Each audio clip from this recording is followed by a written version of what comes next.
Welcome back to Talkin Shop with ShopSabre. In this podcast, we like to tackle the CNC industry specifically and really talk a little bit about business in general. Hopefully, you'll find some entertainment throughout it and hopefully some education. But the next episode starts right now.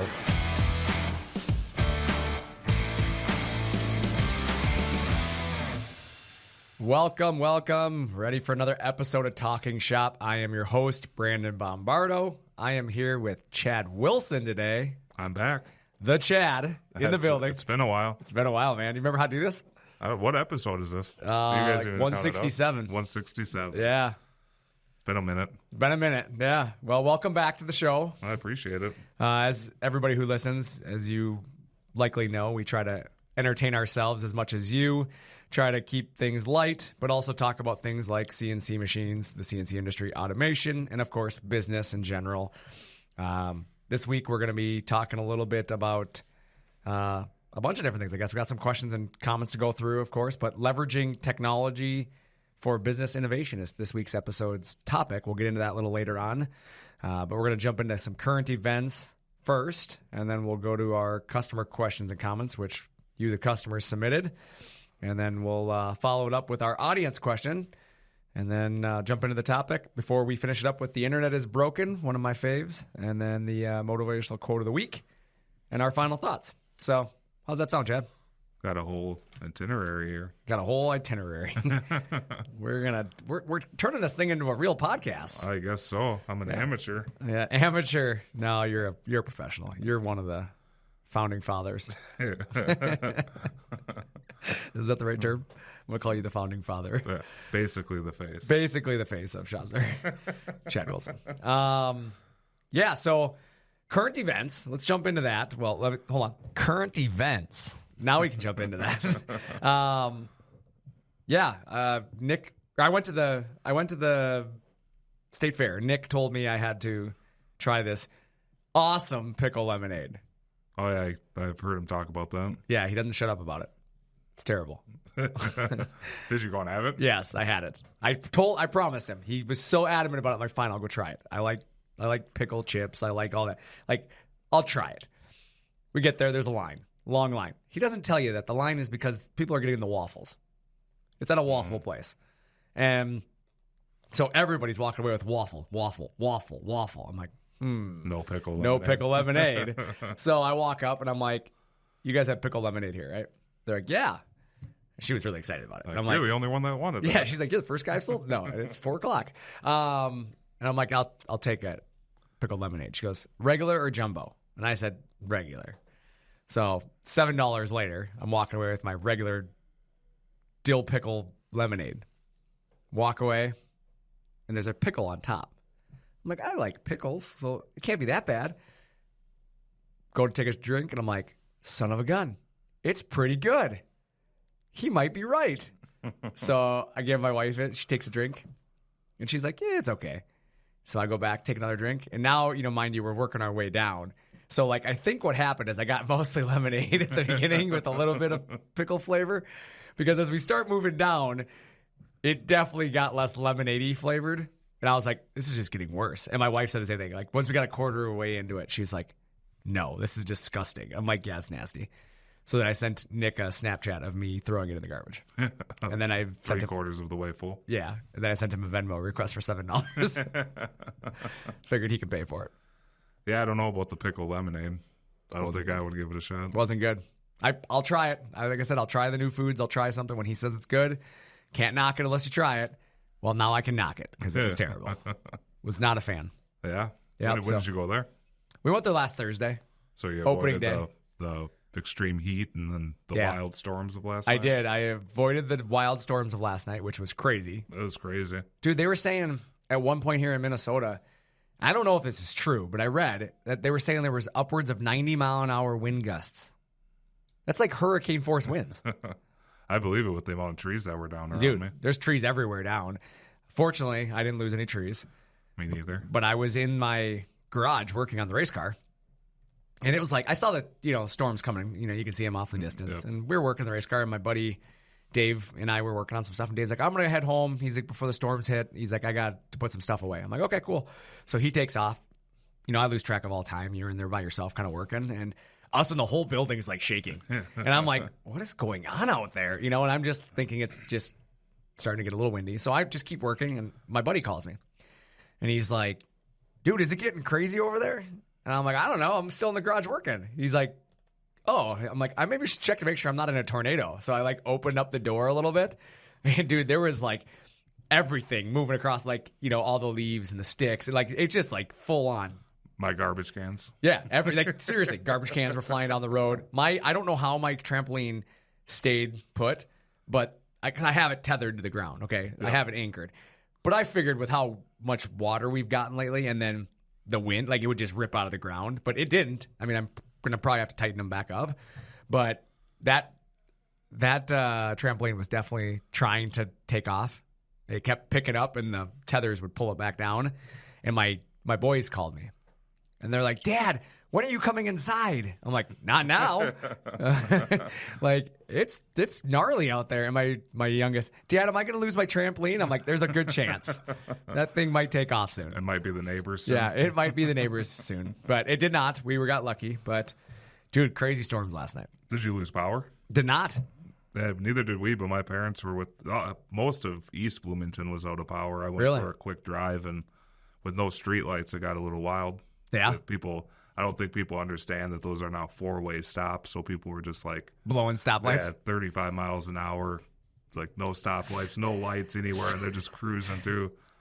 They went with the old adage, no cop, no stop. I was like, well, maybe it's time to just head back home.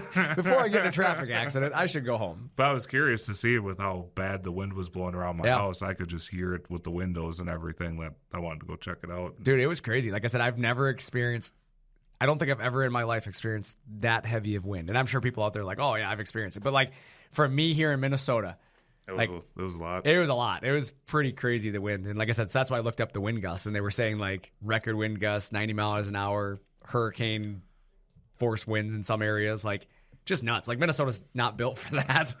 Well, then too, it got, it's like it came in, got really dark. Yeah. And then got like almost like golden. Really? It was like, weird. Bright. Yeah, you're right.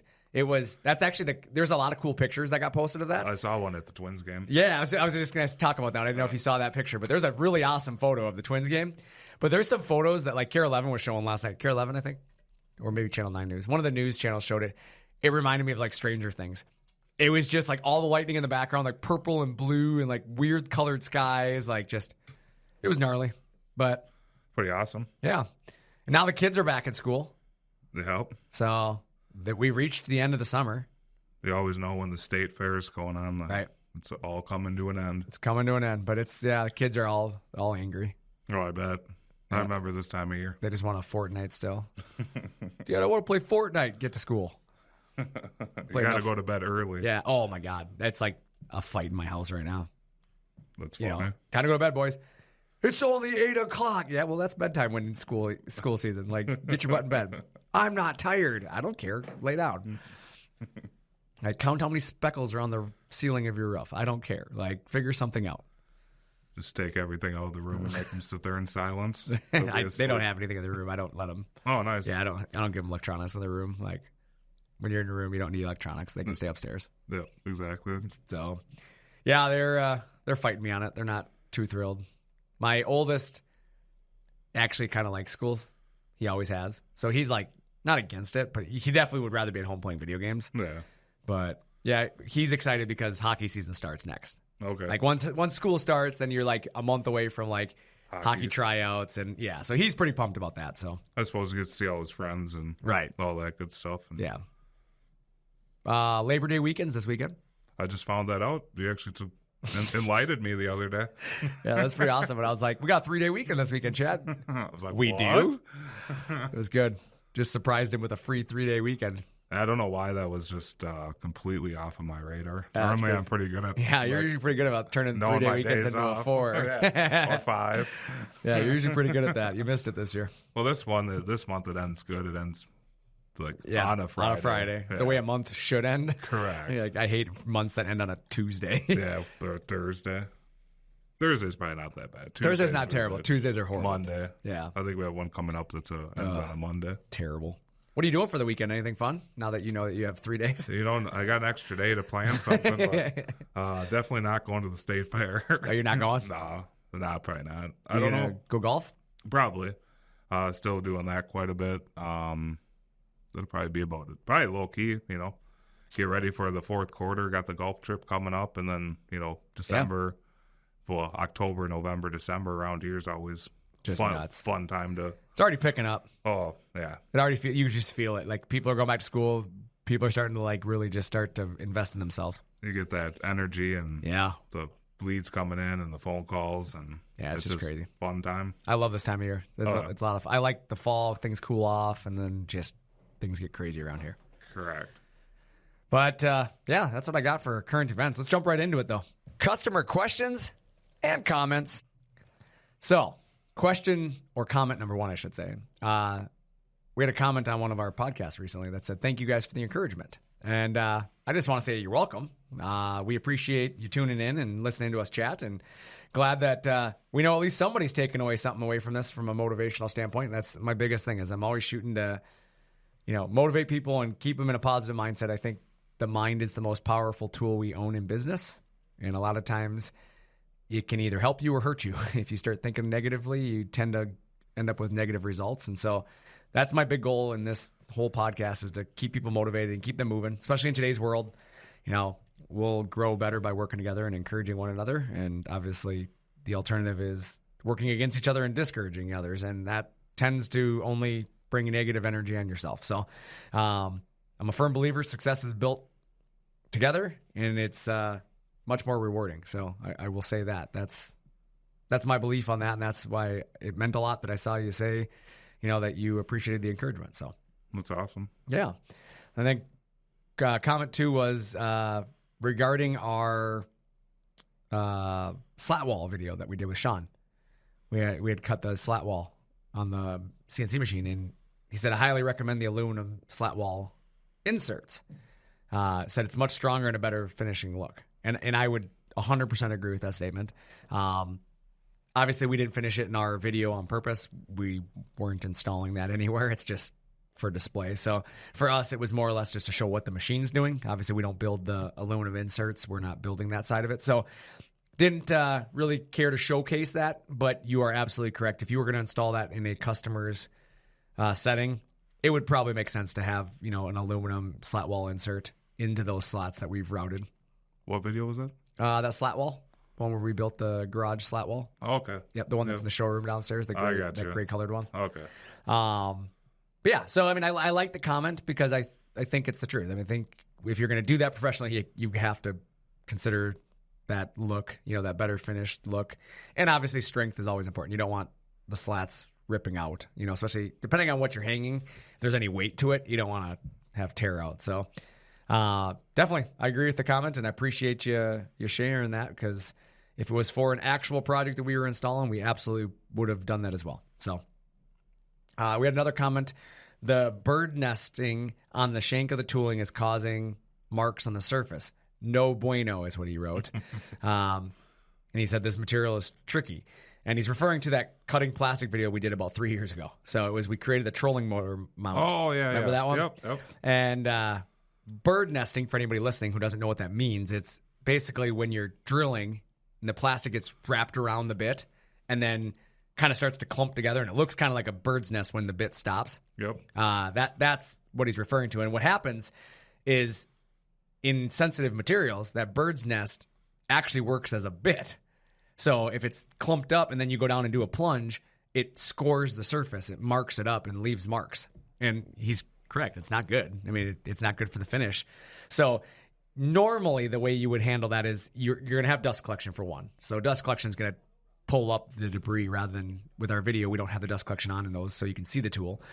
So that's one area. But the other thing is when people are doing plastics in a professional setting like that, a lot of times you'll use compressed air. You'll have an air blower on the machine, which, Chad, you sell a lot of those on the plastic application machines. I don't think we show that on our videos, though, do we? Yeah, we don't show the air blower on the video. Just like, yeah, it's just not on the machine. We don't have one on that machine, so we don't utilize it. But the air blower would be another way to, combat that. You would blow the chips away from the tool. It can't get bird nested up. And in all honesty, for that project, it didn't matter either way. It's a trolling motor mount, and the trolling motor mount gets covered up by the trolling motor. So even that little surface scratch, it's probably going to get scratched 10 times worse when you put the trolling motor on there and try to align it. So it's really more or less, it was just an adapter plate that was built, that Bob built for his, I think it was for his own boat, if I'm not mistaken. So it was a functional part. That finish wasn't the concern on the top surface. Obviously the edge finish was nice. That's what he was focusing on because that's the part people were going to see. And I thought that turned out really well. But yeah, he's absolutely correct that if that was a sellable surface part, you wouldn't want that bird nesting scoring the surface. But for a trolling motor mount, yeah, probably not a big deal. Yeah, not a big deal for a trolling motor mount. And we didn't have the air blower. I didn't have an air blower. And I wasn't going to sit there and blow air on it. So we had another question regarding, can the op laser be used for wood cutting, or is it just for engraving? I like to sell it as just an engraving laser myself, just because it's a lower wattage. So right. While it could do thinner materials, it's better for engraving, more so for our applications anyways. I totally agree with that. Yeah, I think that's the biggest thing. Is can you cut with it? Absolutely. I mean, it just depends how thick a material you're trying to cut, but you're limited by watt. Mm-hmm. If you're going to get into that, you really want to buy a laser cutting application. You want to buy something that's got some more wattage to help you kind of push through it.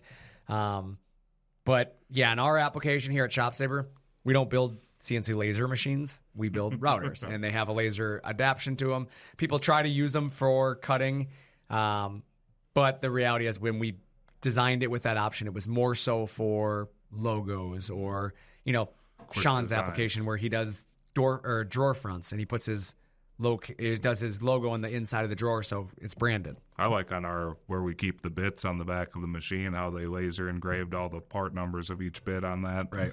Kind of so you could easily, keep it organized. Yeah, you can identify what tools, what size collets, without having to go and try to look at it. So, I agree. A lot of applications for it. I just don't think cutting is what we're going for. We're not going for it. Exactly. There are larger wattage lasers out there, and people always ask, why aren't you selling? It's just not what we're going for. No.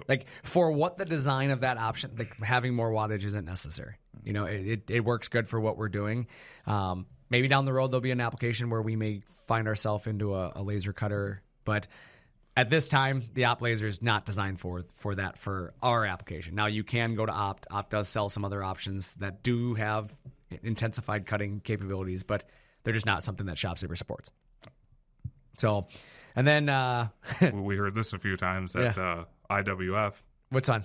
You're going to the next one? Sorry if I jumped ahead. Yeah, no, you're fine. Yeah, the can't even tell what I'm looking at. I'm hoping for another video referring to the ISA teaser video that we put out online. And yeah, honestly, there wasn't anything we were trying to show you. It was a teaser video. It was meant to just kind of showcase that we had a new product, a new machine. It was the ISA in action at IWF. Which was awesome. It was awesome. And I will say, yeah, if you weren't there, then you probably missed out on, being able to see that new machine run. And I understand you want a video, but we need you to have some patience with us. We apologize. We just got back from the show with the machines now, and we're starting to film some of the marketing stuff. But we were all hands on deck, making sure we were ready for the show and releasing the latest version of the ISA with the loader and the unloader. So I think it's safe to say that we probably are arguably showing the most about any products on the market. Oh, yeah. Absolutely. I mean, I think when you look at our products, we always have videos and we do a lot to showcase our products. So I don't think there's any reason to think we won't do this on the ISA. It's just takes a little bit of time. Like every one of our new models, we need a little bit of time to, get it set up. I know it's on our schedule here for the next few weeks to start, cutting and showcasing more production stuff with it. It's just, honestly, there's only so many hours in a day and so many projects we got to get done. And obviously we're trying to work through it. So I assure you videos are coming on that. So that's awesome. Yeah, I'm excited about it. I'm really excited about that ISA. I'll be honest. I think everyone that saw it was excited about it. Yeah, it's just, I get more excited about it every time I see the thing run. Correct. Like, it fades because you're like, oh, okay, I saw it. And then you see it run the next time. You're like, oh, man, it's so cool. Like, you know what I'm saying? So fast. It is so fast. Like, it's crazy. Ridiculously fast. So, yeah, I was really happy with how it turned out. I appreciate everybody coming out to the show and giving their feedback because, like I said, I was a little overwhelmed by the amount of feedback we received on it, and it was overwhelmingly positive. Normally when you release a product, you're just waiting for somebody to tell you how bad you are at something, and especially in today's world. But But actually, we had a very little criticism at all. We had, honestly, not any complaints that I can recall. I mean, we had little to none. It was really well received by the market, so I'm excited about it. I think that whole show was a little overwhelming just with the size of it. There's a lot, because you guys had never been there before. That was correct? my first time, yeah. And I guess before we move on, what was your take on IWF for the first time? Like, as a guy who works in the industry, walking into that show. It's massive. Yeah. It's 3 halls of woodworking. Yeah, things. You don't know what you're going to see when you turn the corner, but you're going to see something. And that's the best way to put it, because it's not just CNC equipment, but it's like every possible hardware thing you could think of. Like, there was a whole hall full of handles and like hinges and the little robotic arms that were picking up like drawer boxes and moving them into different positions. Right. Yeah, the conveyor systems. Yeah, little stuff like that. You don't here we don't. I don't think about a lot because we're focused on routers and plasmas primarily. So some of that ancillary stuff that guys use too. It's kind of cool seeing it being used in person. Right. Yeah, and then you get into everything else too, dust collectors and bits and software. I mean, there is just software galore. Every corner you turn, there was another piece of software to look at. But yeah, I think there was a lot going on, and I think for me, I've been to those shows so many times, it's kind of just all the same now to me. Yep. I don't think a lot changes year to year, but it's a lot. There's a lot to take, and you're trying to walk around and see if there is anything new, and it's just in the short amount of time we have as exhibitors to walk around, because otherwise you're manning your booth, and with how many people are moving through that booth all the time, you can't walk away during the day. So it's like you kind of are stuck to you got one day to run through the show real quick. Well, I think it was Monday that me, you, and Travis walked around for a little bit, and it was a few hours and 12,000 steps, and didn't really like step into any booth or really talk to that many people besides the few that we saw along the way. Yeah, it's true. We spent 3 hours, I think, walking around. It's like 3 or 4. Yeah, 3 or 4 hours, and it was 12,000 steps. And like you said, I think we stopped at 2 vendors' booths. Correct. And it was Mosaic, right? It was Oneida. Oneida. We stopped at Oneida. For sure. Yep, Oneida. Oh, Mosaic wasn't in their booth when we stopped there. That's right. Yep. So, yeah, Mosaic was not in the booth, but we stopped by it. But it was Oneida we talked to, which love chatting with those guys. And then we stopped by the Sahisa Edgebander booth. Yep. And, we were talking with those guys. But it's like, other than those 2 quick stops, we literally were just walking. And it took us 4 hours. Like half a day out of the 3 or 4 days it's going on just to walk to. And that's no traffic. I mean, you think about it, there was nobody else in there really. It was just us walking around. Like, it's crazy. It was an experience. I'll be excited to go back. Yeah, for sure. So, our turn to ask you some questions. We answered your questions this week. Keep asking them. We love answering questions, but it's our turn to ask you one. So, let me jump into that. This week's audience question: what technology in your business can you not imagine how you operated with before? So, what piece of technology have you added to your business that you could never imagine running without again? When you think about like before having that, how did you operate? Chad, what about you? Thinking about the business, what do you think about in terms of, even if it's not our business, maybe it's just your personal life, I don't care. But what's like one piece of technology you couldn't ever imagine going back to running without? My Traeger. The Traeger? No, when you first asked the question, I was listening to you. The first thing I thought about was when I worked at the car dealership. Mm-hmm. There was a guy there that had been in the parts department since the year I was born. Mm-hmm. And he talked about before they had like the main Windows style computers, how everything was like punch cards and how they used to do inventory and all that stuff before they had the new computing systems that we do now. Yeah. And thinking about life back then versus pre-computer, how we had it in like the 90s, 2000s, and then obviously everything just keeps getting better. But working in the 70s, 80s without modern computers. Right. I went to the same kind of mindset when I started looking at it, but I went a little bit further down the time hop here, and I was looking at things like the software we use today. Yep. Like, I just think about like going back to before the CRM system we had. Like the database, manually entering notes. Like you had to physically type out the notes or copy and paste notes. And like the amount of sheer hours I wasted doing mindless, mind-numbing copy-paste note-taking. Now we don't have to think about it. Like, it really, just automatically gets you made. just do your job, and it just automatically, like, and it's funny because the reason I brought this all up is this morning we had an outage for like a half hour. Here? Yeah, on the CRM system. Oh, yeah. We had that half hour like outage. I thought we had lost power here. No, I'm sorry. The system went out. Yeah, I got you. And I had to think about that for a second, okay? The system went out it was a half hour, right? Was I wrong on that? Maybe a little longer than that? Yeah, half hour-ish. But Okay. you're tracking right. Yeah, like, and the whole place lost its mind. Like, my phone was blowing up, my computer was blowing up, like, everybody, I don't know what to do with this. And I'm like, it's a half hour. Like, we literally went from, we could run the whole company for years without that software, and now nobody knew what to do. So I can't look up this person. I can't make this task. I can't do this. Well, I'm just going to sit here and wait for it to come back. Yeah, I was just like, that's why I just started telling people, just start calling your customers. Don't worry about the notes right now. We'll get them later, you know? But it was just funny because people were just so concerned that, like, oh my, without that system, how do I do my job? Like the same way we did it for 20 years before it.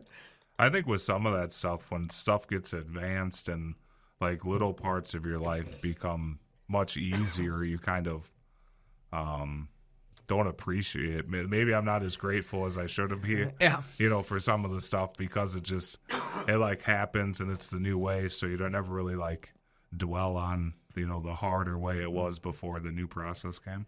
Yeah, that's the truth. Like, I think in the world today, we take it for granted for technology. We're accustomed to it. Like, it kind of leads me into my next section, which let's just jump into it. And it's called Leveraging Technology for Business Innovation. And we're in the digital age, right? So the digital age has placed technology in the heart of innovation. I mean, nowadays, innovation and technology go hand in hand, right? And it's offering businesses an array of tools to really enhance their productivity, right? And improve really the customer experiences. I mean, think about what we're able to do with customer experience because of the software and the technology we have. And you're able to unlock new revenue streams in a lot of cases, right? What CNC machines have brought to cabinet shops, for example, right? Mm-hmm. Think about how many cabinet guys now can do their own closets, doors, drawers that otherwise weren't going to be able to make the money off those things because they didn't know how to build them by hand. The software does it, right? And so when you start to think about now, like the evolution of AI, right, and robots, you were talking about the robots that were picking up the drawers and moving them around, and it's an opportunity to transform your business, right? I mean, the opportunities are abundant. I mean, you have a lot of them. And the key challenge really lies for most business owners in staying ahead of that curve, right? Because it's evolving so quickly. You have to maintain, a relevancy in a rapidly evolving landscape. Or else you're going to be left behind. Right. You're just going to end up in a situation where it's like everybody else is doing it and I'm so far behind. I'm so dated at that point. And it brings me back to like JB, right? My father. Like when he got started with this whole deal, like he had to go to a library to research. He had to go talk to people to learn about things. Get magazines. Like all of the things he had to do. And he had to like form his own like understanding of the industry, of the people, like the customers. He had to find out what people wanted. But Google didn't exist. Like it wasn't a thing. You know what I'm saying? Like you weren't going to the internet and trying to find like information on how to start a business, right? Yep. Like it didn't exist when Jim got started with his first business. Like he literally had to go to a library and read books, and like that's how they did it. And so you think about like when people are like, the world's moving so fast nowadays, right? Well, yeah, because everything's at your fingertips now. Like I can pull out my phone today and start researching topics. My dad had to go to a library, which means he had to find time in his day to stop making money, whatever he was doing at the time for a career, to research so he could make more money. It's crazy to think about. Yeah, it's like when you think about nowadays, people just go to the internet, they learn so much quicker, right? And they can turn around and utilize that whatever they learned in that moment. And it forces people and I think it's a double-edged sword, right? It gives you more opportunity today than maybe existed 20 years ago. But at the same token, it forces you to adopt new technology and adapt to ever-changing environments much quicker because you're going to potentially miss out if not. Correct. Because like back then you'd have months to figure something out. Because as long as you started to work on it first, like you were further down the path. Nowadays, it's not that case. Like you can figure something out and then you can work on it 24/7. So you start to think about that, and it's like at this point, CNC technology is commonly found in manufacturing. I mean, it's all around the world. I think it's not as abnormal as it used to be, right? Now people are kind of expecting to see CNC machines in manufacturing plants. It's not like, oh, you guys have a CNC machine? Like everybody in a manufacturing environment, a big company, they all have them now. Even the smaller guys in their garage. Right, and that was my point, is like that's where the evolution is now. Is 20 years ago, the evolution was like getting the big companies to automate. I got it.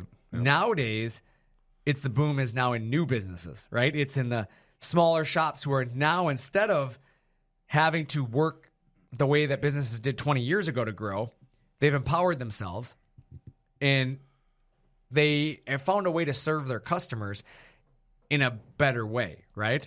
They can do it through automation, whether it be a CNC router, CNC plasma, whether it be tube cutters, benders, whatever you want to, whatever you want to call it. There's numerous different tools that you can look at. But even like we just talked about it, the CRM system, the software side of things that we've been able to bring in-house that bolsters a whole level of success that you otherwise, like without that, it was a lot harder to do your job.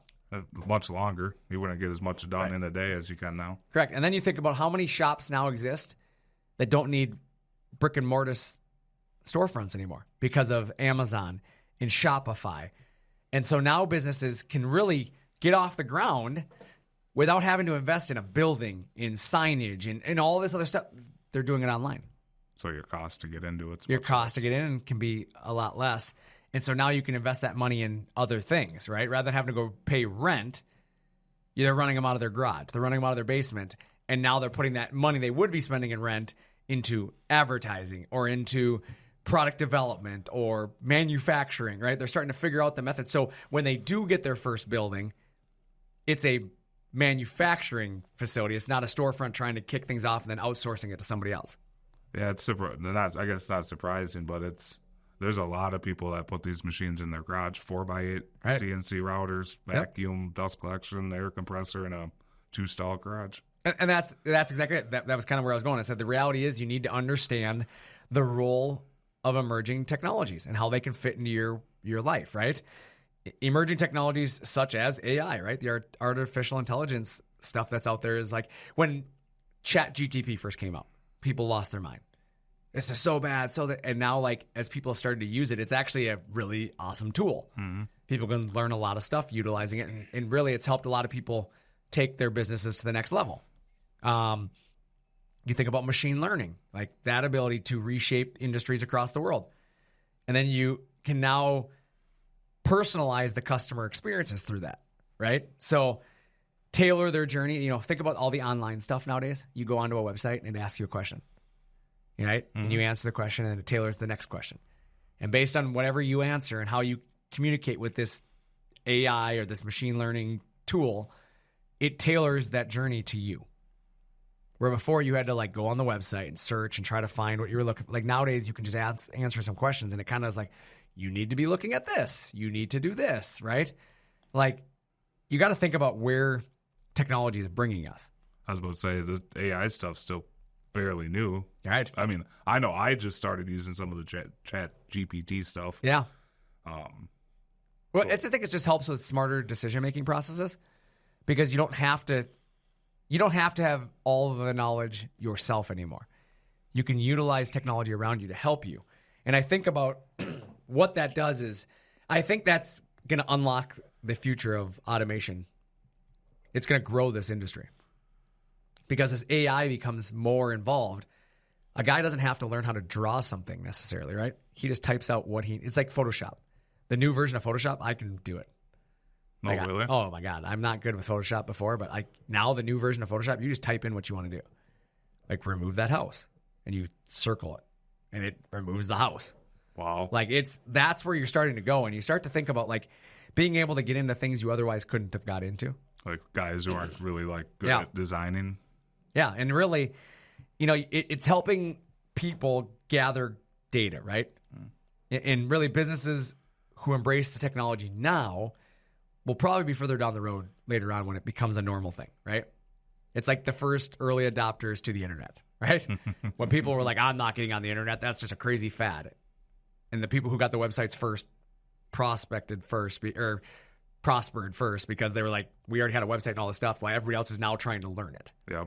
So it's like that same mentality is like, this is the next step. And really the data is the new currency of innovation, right? The more you know about your customers, the companies can harness the power of that data and make it an actionable item, right? It's insight into a more effective and a more efficient trend, whether it be marketing trends, industry trends, customer behaviors, operational differences, whatever, But you can work on operational efficiencies simply through data. So you find out how long is your guy, that's the thing I point out. Like, again, you go back to ShopSabre in its early years, I looked at the clock and then I looked at the clock again to see when I was done, right? Like, okay, I think it took me like 20 minutes to do that. But now like everything can be timed.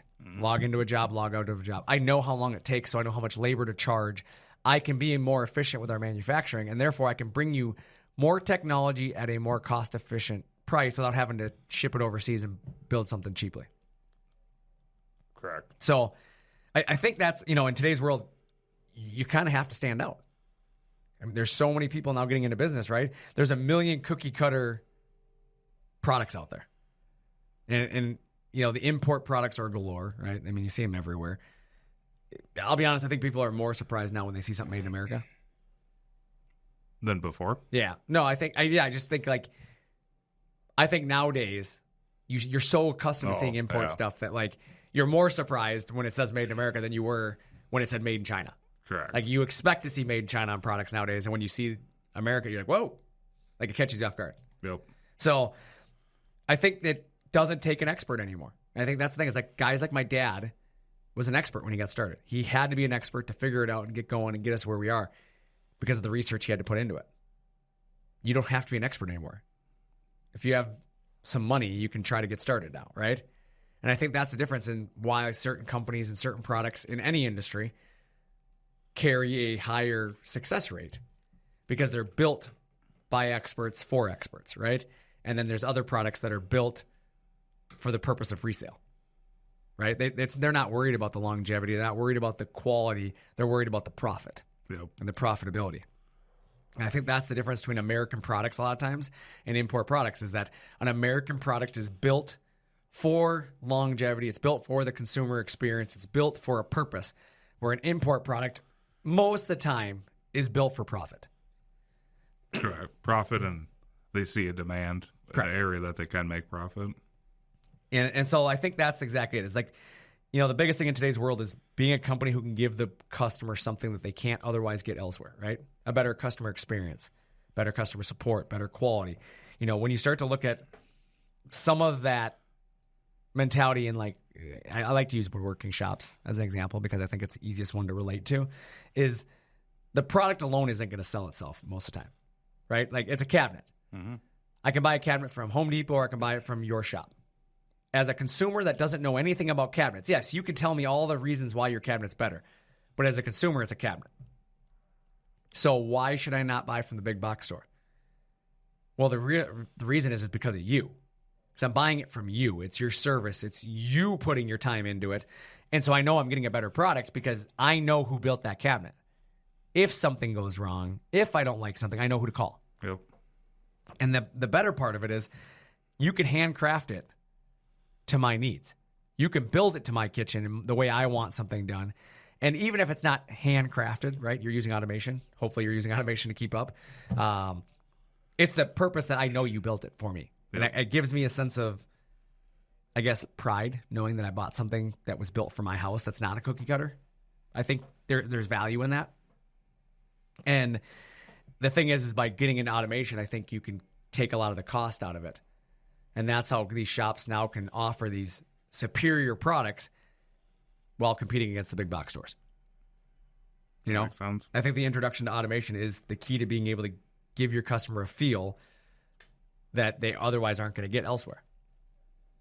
I mean, that's just my take on it. That's my 2 cents on it. You know, but I think that many shops growing rapidly find themselves harnessing the power of CNC automation and expanding rapidly. Like, I think that's how the expanding shops and the growing shops are getting to the next level. You know, rather than having to add a bunch of people like, you know, 20 years ago, you used to have to just hire people. They're now adding automation in a way of maybe 2 or 3 machines that can carry the workload of what would have been 6 to 10 people. Mm-hmm. You know, and then you start to think about that, and this allows them to grow and scale without the concerns of, can I find the right person with the right set of skills? And do I have enough office space? Do I have enough lunchroom space? Is there enough parking spots in the, you know, parking lot? Like, which is a real concern, believe it or not. Ask me how I know. I think about a majority of the people I talk to lately have all kind of had the same, you know, good help is hard to find. Right. You can't find skilled labor, can't find good help. Nobody wants to work. So I think that problem's never going to get better. I'm going to be honest. I don't ever envision that problem going away. I think we have to, as a society, realize that the world, unfortunately, isn't going to be the way it used to be. You're not going to get people who are going to grow up that want to go do some of those jobs. They just don't. And it's not a bad thing. I just think that parents have pushed the generations to become a doctor, to become a lawyer. There were so many, like, it was frowned upon to not go to college. So now everybody's going to college and getting 4-year degrees. So they think they have to go do something else now. So the reality is like CNC automation is to help bolster that missing labor force. Yep. It's just there's not enough people for the businesses that have grown. It's not that people are necessarily lazy. I think people have got a sense of entitlement that every one of them wants to be the boss now or wants to be that level. And so in today's world, starting a business is easier than ever. So the excuses for being, you know, unwilling or unable to start are less, right? Like you can start a business. Anybody can. And so the problem is that if everybody's becoming the business owner instead of working for a business, who's working for them now? CNC machines. Correct. It's automation, right? Yep. So they're buying machines, and you know we have a good video coming out soon of a gentleman who talks about buying one ShopSabre, Jeremy, and we have Jeremy's video coming out here soon. Oh yeah, and yeah, he owns 3 now. Yep. But it started with 1, and it just evolved, and now he's got machines doing all kinds of things. And he said like his business has grown because of utilization of CNC automation, and he knew that the machines could help him get to where he needed to go. And I think that says a lot about what the future holds, is that as you evolve, you're going to have to embrace CNC technology. Well, I think you've kind of mentioned it a little bit about AI or like the CAD programs are they're not going to get harder to use. Yeah. CAD's only getting easier, which puts it in more people's fingertips, which means more people will be able to do it. So being an early adopter of this stuff is only going to accelerate your capabilities. Correct. And I think that's, you know, the advantages is, you know, mass customization and personalization. Like you think about the ability that you're going to be able to customize all the products and personalize products now. I mean, hell, my wife customizes cups, those Yeti cup things, you know. She does a lot of that stuff, and she makes custom keychains. And I mean, but it's now able to happen at the home level. And then you get into adoption of smart manufacturing. People aren't going to hire 20 people anymore. They're going to hire 5 really, really talented, very, very skilled people to run cells, right? They're going to build manufacturing through automation. And you're going to find that you're going to have enhanced speeds and flexibility. Like people aren't willing to wait anymore. People don't want to wait a year for anything. They want it now. Like we learned that. Like when they call us, they want the CNC machine now. And so it's like we had to scale our factory so we could build machines rapidly. And then precision and quality control is something that like people expect higher quality and higher precision now than ever. Like when we built CNC machines years ago, I mean, we're talking tolerances that were tape measure tolerances. Now everybody asks, what's the repeatability in thousands? Yeah.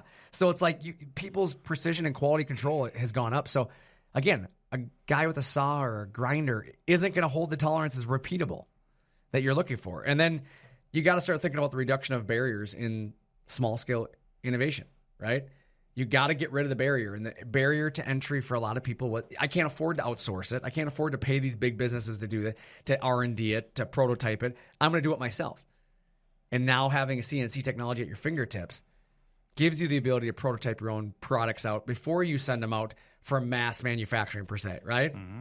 And I think that's where it is. A lot of R&D labs now use CNC. I mean, I think a large majority of high schools now have looked into some sort of CNC automation because they're teaching kids CAD in school. They're teaching them CNC automation in school. They're not teaching them how to do things by hand anymore. Correct. Yeah, I would be hard-pressed to think if there's a high school in Minnesota that doesn't have a CNC machine. I don't know of one myself. I mean, it seems like the majority of them have them at this point. But it's growth in a scalable format. That's the thing about CNC automation. It's a scalable format that you can depend on. And as a business owner, you have to think about that. If I'm going to sell 100 of my product today, but my goal is to sell 1,000 tomorrow and 10,000 next week, how do I scale my manufacturing? You can't depend on growth if you can't find a way to build the product. And so either you have to give up profits to outsource or you have to bring it in-house and then control your manufacturing. And if you can't find people, automation is that option. Correct. And I think that's where the growth in this is coming from, is that the people who aren't investing in themselves today are going to find themselves in a year or two wishing they had done it. And it's just the reality of where we're going. I mean, we're seeing it every day. The growth has not slowed down in the CNC industry. People who have CNC machines are finding more and more work with it every day because there's more and more businesses starting and more people that need stuff cut and manufactured. And so the companies who are tooled up to do that are in a position to take that money that's being spent. Right? I agree. I mean, hell, last night we got a giant storm that came through and damaged a bunch of homes. People have to fix those homes now. Yep. And that means these construction companies are going to have more work, and the work needs to be done by somebody. So it's an evolution. You never wish negative on anybody, but it all is an evolution. Everything happens and then has a impact on stuff around it, right? Yep. And that's kind of how I've always looked at it. As the world gets faster, growth has to happen. So kind of a roundabout way of talking about innovation there, though. But I think, embracing technology, you can't fight technology anymore. It's there. You have to figure out how to, grow your shop, whether you're in sign making, cabinetry, closets, EVA foam. People doing boat repairs now are having to put CNC automation into place to stay relevant. I think I need to start just making a list of when people call in for their quote request and what they're building, just start making a list of everything that people do. Because I know we always list the EVA and the cabinets and the signs, but there's so many things. That's the thing when people ask me, well, how many people could use a CNC machine or who are you selling to? It's well, the big ones are these, but it's something different every single day, something new. There's always a use for the machine somewhere. I got people that are making pallets. Correct. They make pallets with their custom machine. dog bowls. Yeah, custom dog bowls. And these people are staying busy. Ordering second machines. Right. Yeah. I mean, we're talking about industries that are niche industries, but they're huge. I name the obvious, right? Yep. The sign, the cabinetry. That's what I always name. But yeah, I mean, it's literally, you can name it and it's pretty much trolling motor mounts for boats, aluminum processing. Yeah, aluminum has been huge lately. We've seen a ton of aluminum stuff going on because people realize you can get some quality finishes with a router and you can do a whole sheet of nested material versus having to put it into a mill and try to do one part at a time. Or even plasma cut it. A lot of people reach out wanting to plasma cut it and you talk to them about edge quality and, figuring out their needs and, they'd be better suited done on a router versus a plasma, or maybe it's the plasma versus a router, but there's always a conversation. But yeah, like I said, you want any more information, you can contact us. We'll chat with you about it. But jumping into the next section here, the internet is broken. This one's going to be quick and easy. I'm just going to talk about everybody being a critic lately. You know, it seems like I feel in today's world, you go on the internet and you just see so many people putting obstacles in front of everyone, but nobody's like championing each other. Like everybody's quick to criticize somebody's success. And I think we need to just start congratulating people.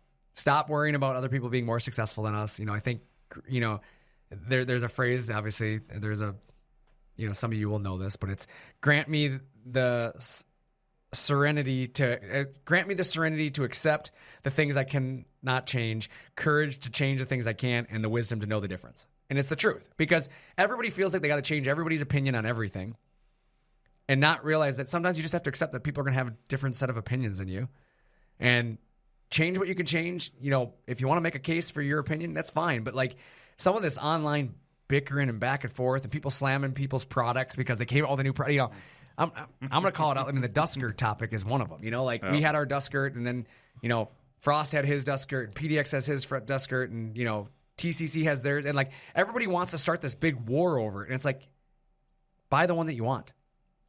We'll support the ones that we build. Do what you want to do with it. At the end of the day, I'm glad dust collection is getting better. Correct. Like that's my thing, is I'm glad it's getting better for all.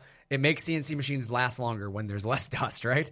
So for all, you know, obviously we've developed our own stuff, and we've, you know, done it our own way, and that might not be the way you want to do it and the way you would do it. To each their own, right?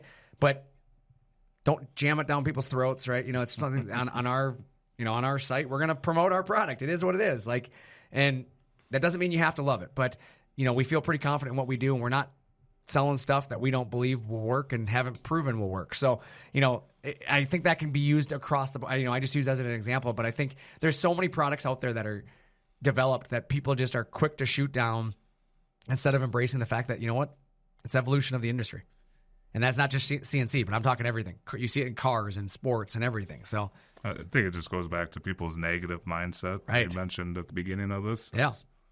That negativity bleeds out into other places, and just because somebody doesn't understand something, you got to think outside of yourself. You right. know? I think people just think so highly of themselves that they can't think of it from an other perspective. I agree with that. You know, I definitely think that's the case. You know, and that kind of goes back to, you know, that mindset. You got to find a way to like clear your mind, see it from both sides. That doesn't mean you have to agree. Sometimes you'll still see it from the other side and say, that doesn't make any sense to me. And that's fine. But, you know, it's just like nothing's going to make sense for everybody in every situation. You know, but the people being on the internet and just like being rude and crude to each other, like that's got to stop. Like it's just the keyboard tough guys. The internet's broken. Yeah. So that was the problem at the car dealership, is just, you know, you don't give somebody the exact thing they want, and they turn around and give you 3 stars on the internet. Right. It's like, just because I told you what the procedure is here, right. and you didn't like it. Right. Like, now you're going to make it look bad to other people who don't know the story, and they're just going to assume that Chad's a jerk. Correct. Right? And it's, that's the unfortunate world. When you don't get your way, people throw a fit. But this week's motivational quote: "The only limit to our realization of tomorrow will be our doubts of today," by Franklin D. Roosevelt. That's a good one. And I like that one, because I think that. You have to really push yourself forward every day. You got to do stuff to realize that your limits are yourself. Stop doubting yourself. Believe in yourself. Give yourself a chance. Take a risk on yourself.